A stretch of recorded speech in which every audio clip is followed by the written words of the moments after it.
Saludos amigos, estamos de regreso en edición nocturna, como les informé, anticipé en el segmento anterior de presentación del tema de esta noche y de nuestros distinguidos invitados.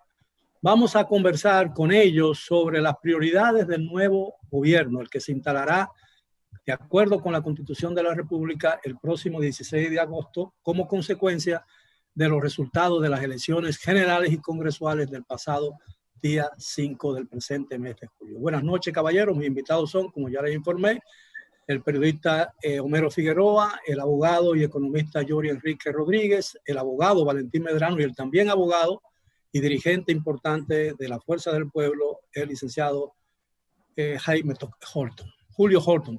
Buenas noches, caballeros. Gracias por estar con nosotros. Buenas noches. Bueno, aunque el presidente electo se ha referido en diferentes oportunidades a través de las redes de cuáles serían sus prioridades, es interesante saber, en opinión de ustedes, cuáles podrían ser estas y cuáles podrían tener mucho más importancia que otras, conforme a la situación que estamos viviendo. En el orden de presentación, Doctor Medrano, no, yo lo dejo a ustedes por orden de preeminencia. No, siempre orden de preeminencia. No, es usted entonces. Sigue siendo el único que está de presentación. El único que está aquí con saco y corbata. Y además una estrella en la solapa. Julio, no, sí. Usted no está viendo bien a Julio Horton. Bueno, sí, pero no tiene una estrella en su solapa. Así es, ni tiene la corbata de los abogados. Imagínate, Julio, eso también va a pasar a reliquia.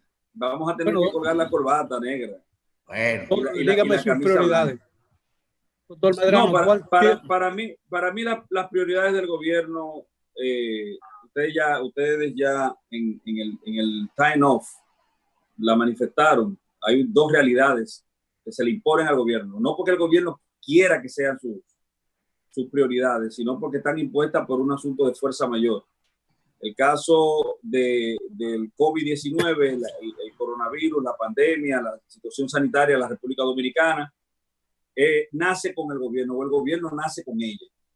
Y por vía de consecuencia es un asunto que se le impone porque también no hay un punto, no hay una razón de ser, no hay una política desde el Estado que supere en necesidades y en urgencias a esta realidad. Y la otra tiene que ver con el aspecto secular, o vamos a decir secundario, que nace, que subyace a raíz de esta situación, que tiene que ver con el aspecto económico y financiero. La República Dominicana y el mundo entero se aproxima a una situación de crisis económica. Ya estamos metidos, estamos en el curso de la crisis. Por vía de consecuencia, tiene que ser el otro elemento que de forma coyuntural y de forma heredada por una situación ya pre-fotografiada, tendrá que encarar el nuevo gobierno. Si me hubiesen preguntado en estado de normalidad, no de covidianidad, cuál hubiese sido en apariencia la procura primaria del presente gobierno, yo digo que está enmarcada a lo que tiene que ver con la persecución política. Y le llamo persecución, y no le puedo llamar de otra forma, porque usted no puede soñarse que hay situaciones que se están dando y que esas situaciones implican y definen el ajuste a una norma proscriptiva, a una norma violadora de una disposición penal. Usted no puede soñárselo y decir que usted va mañana a jugar esos números en la banca más próxima a su casa, porque usted tiene la premonición, usted tiene el sueño, usted tuvo el sueño, tiene la impresión de que eso va a aflorar o va a aterrizar en la concreción de un tipo penal. Lo digo porque la gente cree que el día 17 de marzo o en enero, a más tardar en enero, porque si no hay problemas, aquí se van a producir una retahíla de sometimientos, de sindicaciones judiciales, y eso no puede ser posible.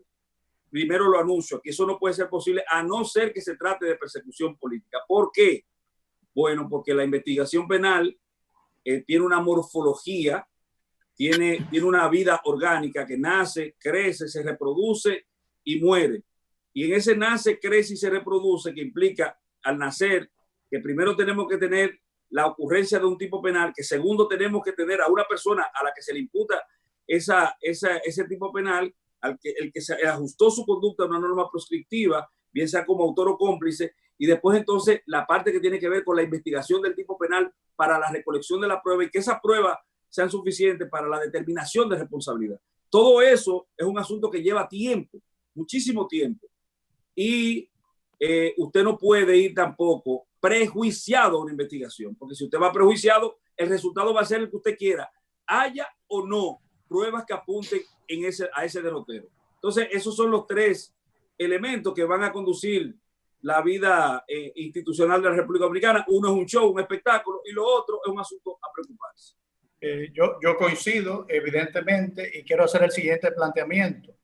Estos temas vienen dados desde la campaña electoral, porque las decisiones públicas parten de conocer las necesidades del país. Y en todas las encuestas de carácter cualitativo que se realizaban durante la campaña, en los últimos 2 meses de la campaña electoral, la población mayoritariamente coincidía en preocupación por su salud. Un 59% de los electores decían que estaban preocupados por su salud. En segundo lugar, la preocupación era los temas económicos. Y en tercer lugar, el tema de la justicia. En tiempos normales, las prioridades la impone la convicción personal del jefe de Estado de que se trata. En tiempos de emergencia anormales, la urgencia es la que determina la prioridad. Y evidentemente, todo el posible éxito que pueda tener esta administración dependerá de un efectivo planteamiento en un plan que sea realmente racional de lucha y contención del COVID-19. El gobierno depende de ese éxito, porque sin el control o mitigación del COVID, nada más se puede hacer. En paralelo, porque esta emergencia sanitaria se convirtió también en una emergencia política, económica, en una crisis económica. En paralelo, tiene que ser capaz de contener el COVID mientras reactiva, sienta las bases para una reactivación económica. Es realmente un trabajo titánico que espera, difícil, de difícil solución, porque estos parecen dos bienes enfrentados. Las herramientas que tenemos que utilizar para proteger la salud de los dominicanos van en contra de la reactivación económica, porque la primera herramienta es el confinamiento, el distanciamiento social. Y es difícil tomar esa decisión sumamente necesaria de que el país tiene que detenerse nueva vez.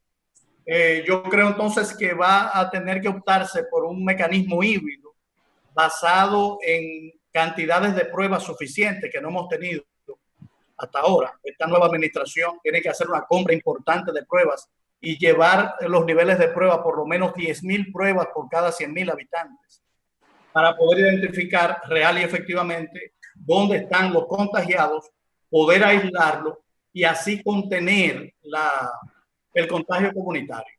Ahora, el tercer tema de la justicia, que yo le llamo justicia, y difiero de Valentín en el prejuicio de tipificarlo como persecución política, porque es tradición en la República Dominicana, y sí, hemos tenido mucha persecución política, pero si nos basamos en lo que se ha dicho hasta ahora, en lo que el presidente electo ha prometido, que es la escogencia de un procurador general de la República políticamente independiente. Eso no existe, eso no existe, pero sí, puede existir. Mencióname uno, Figueroa, hermano querido, solamente mencióname uno. Yo tengo dos en la cabeza, pero no lo voy a mencionar. Pero uno solo. Mira, yo me conformo con que alguien me enseñe uno, me demuestre que uno ha sido siempre políticamente independiente, porque todo el que se ha señalado hasta ahora ha tenido vinculación política. En el pasado. Tú puedes tener un historial de alguna vinculación política en el pasado y tener una posición independiente. Tú puedes incluso tener una preferencia política y tener una actitud independiente. Por ejemplo, yo no quiero maltratar el debate, pero eso no es posible. Eso no es posible. Ay, se le fue la luz a Homero. Julio, saca la cabeza por él. Porque bueno, es el problema.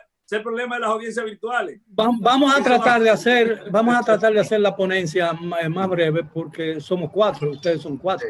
Sí. Y el tiempo es muy limitado. Adelante, Julio. Gracias, don Miguel. Mire, yo pienso que desafortunadamente al nuevo gobierno del PRM y del presidente electo Luis Abinader le va a tocar gobernar por lo menos en sus 2 primeros años de una crisis sanitaria y una crisis económica. El tema de la pandemia creo que ha golpeado duramente las finanzas dominicanas y de los hogares de todos los dominicanos. Hay más de 1 millón de dominicanos que están desempleados, que han perdido su empleo, y el sector privado le va a tocar hacer una reestructuración estratégica, empresarial, inclusive para relanzarse, y conjuntamente con las políticas públicas de que si el nuevo gobierno tiende bien a establecer, podría haber una recuperación de la economía. Pero el tema primero es sanitario. Ha faltado un plan estratégico para combatir la pandemia. Ya llevamos casi 4 meses y medio. Se ha dictado 4 estados de emergencia. Pensábamos que este estado, inclusive el reciente, era imposible que se estableciera, pero lo que se vio fue un crecimiento de la pandemia. Casi 60,000 infectados al día de hoy y 1,000 y pico de fallecidos. O sea, los hospitales públicos colapsados, las clínicas, las que están brindando los servicios no dan abasto, los propios médicos y enfermeros, enfermeras. Todo eso lo sabemos, doctor, pero ¿cuáles son las prioridades del nuevo gobierno? Ya usted ha mencionado prioridad número 1, el tema sanitario, un plan estratégico claro, consensuado con todo el liderazgo político, el liderazgo empresarial, para combatir y en los primeros 60 días tratar de por lo menos erradicar o disminuir la curva de la pandemia. Número 2, un plan económico serio de rescate de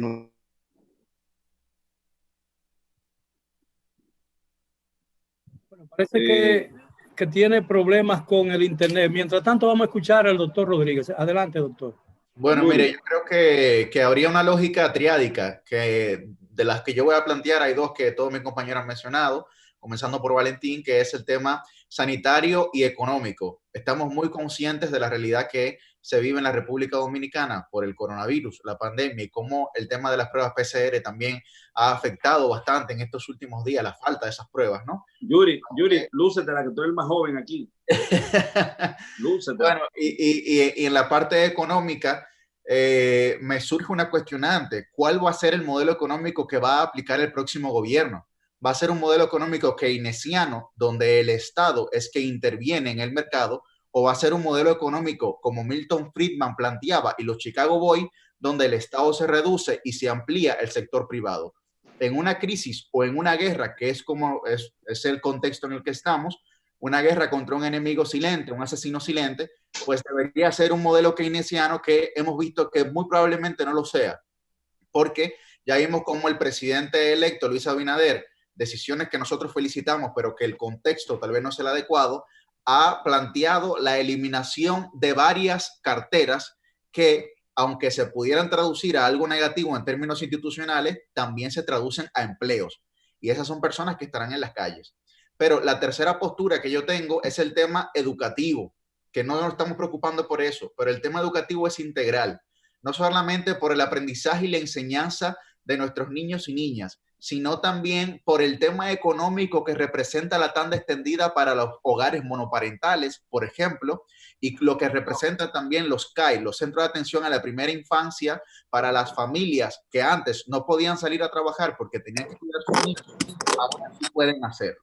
Entonces, si esos centros no se habilitan, evidentemente habrá un problema económico, no solamente educativo, sino también económico, que se agravará, se va a agravar por esa circunstancia. Brillante. Bien, brillante. Doctor Valentín Medrano. Brillante. Parece que nuestro cuarto invitado, el doctor Julio Horton, tiene problemas. Están ya todos aquí. Ya están todos. Ya están todos. Ya entramos. Pero deben saber que el que se fue para Villa perdió su silla. pero quedaron con la en medio de la parte más interesante del debate, porque yo creo que amerita el juicio de valor de cualquier acción judicial que se desprenda del futuro Ministerio Público como persecución política. Yo creo que es injusta, porque todavía no sabemos quién va a encabezar ese Ministerio Público, ¿verdad? Y la promesa del presidente electo ha sido escoger una persona que no sea dependiente de su voluntad. Un reclamo. Homero, escúchame, eso es un chiste. No sabemos. No, en serio, no bueno, sabemos. Esa es tu evaluación. ¿Te puedo decir nombre y apellido? Lo sometió Participación Ciudadana. Ya. Bueno, si ustedes me permiten, caballeros, si ustedes me permiten, recuerdo perfectamente, y lo estuve buscando y lo encontré, que durante la campaña electoral el presidente electo, el hoy presidente electo, dijo que entendía que correspondía al Consejo Nacional de la Magistratura la designación del Procurador General de la República. No, porque hay una realidad. Ahora la ley obliga. Es el presidente que lo nombra hasta que haya una reforma constitucional. Según la Constitución, exacto, pero el día Exactamente. de hoy ha publicado Roberto Álvarez, el próximo canciller, que Antoliano Peralta, también el próximo consultor jurídico del Poder Ejecutivo, han dicho que van a someter una reforma constitucional. No han dicho sobre qué temas van a versar, muy probablemente sea sobre el tema del procurador, porque elegir un procurador supuestamente independiente a través de un decreto del propio presidente no garantiza en ningún sentido.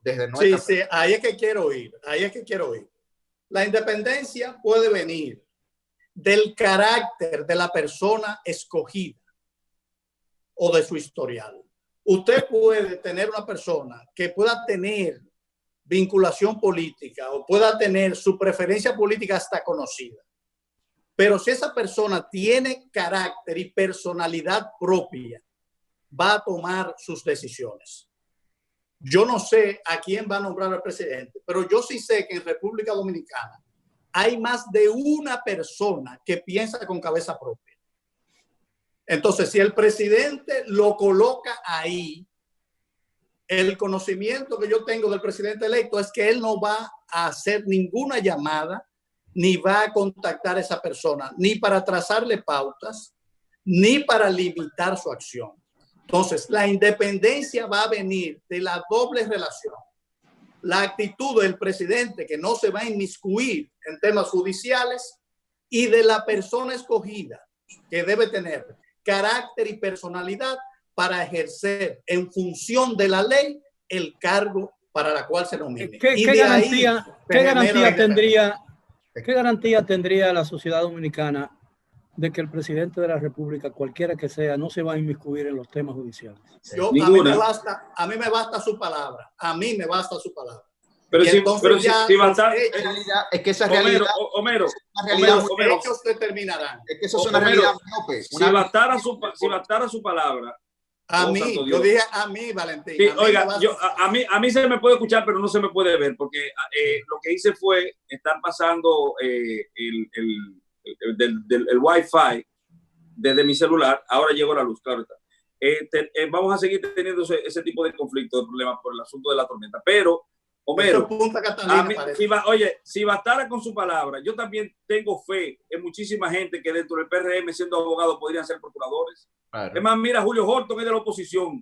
El hecho de que él sea de un partido político, no puede ser una limitante, ni puede ser un hándicap, ni puede ser un estado bajo sospecha para que él pueda ser procurador. Ahí estamos de acuerdo. Entonces te digo, depende de la persona.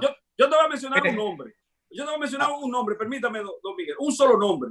Ajá. Para que alguien en este país me diga que todo lo que se están bailotando como presuntos independientes tiene más condiciones que ese o puede ser más cuestionable. Te voy a poner el nombre de Eddie Olivares, que fue fiscal de la provincia de Santo Domingo y miembro de la Junta Central Electoral. Yo quiero que tú me pases por el tamiz de Eddie Olivares a todos los independientes que se están proponiendo, y él es parte del Partido Revolucionario Moderno. Entonces, él es un gran profesor. Caballeros, la conversación está muy interesante, pero yo tengo que hacer una pausa. Regresamos después de ella. Los amigos televidentes, manténganse en sintonía porque, como decía Bob Canel, cuando el juego se apretaba, esto se pone bueno. Regresamos después de la pausa.